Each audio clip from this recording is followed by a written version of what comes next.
Imagine you just gave birth to a child in Afghanistan. If this child is a boy, you will have to send him to a madrassah where he will be taught to look down to women, wage war against infidels, and be molded into yet another soldier of the Taliban. And if this child is a girl, she'll be forced under a veil by the time she turns 6 or 9, banned from going to school, disappearing into invisibility, a ghost. An unexisting species, unable to speak outside the house, unable to leave the house on her own. And if that's not enough of a prison, she'll be forced into marriage with someone she didn't choose.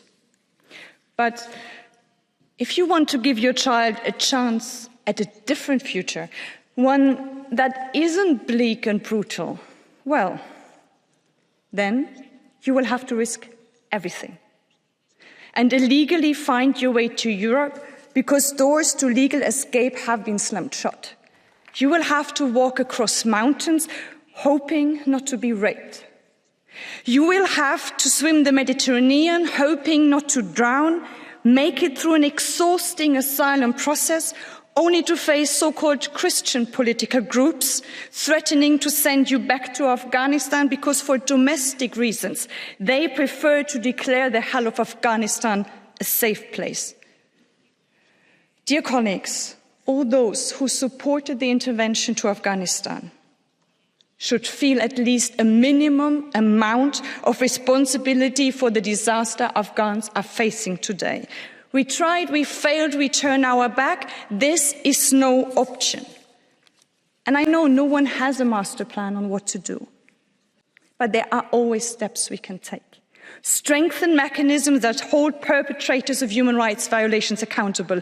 Increase humanitarian aid and make sure it reaches men and women. Work towards the codification of gender apartheid as a crime against humanity. Restart visa and resettlement programs for those most at risk in Afghanistan and the neighboring countries. And we should never, ever make ourselves complicit in the Taliban strategy to silence women. Every day, we have to make an extra effort to hear the voices of Afghan women, to seek their advice, to give them a platform, to ensure their meaningful participation and representation in international fora negotiations. For that boys and girls born in Afghanistan tomorrow may have a brighter future. And one word to those on my right who don't care about human rights. Let me remind you of the main lesson Taliban have taught us in the past years. Radicalization happening in Afghanistan won't stay in Afghanistan, no matter how high you build your walls.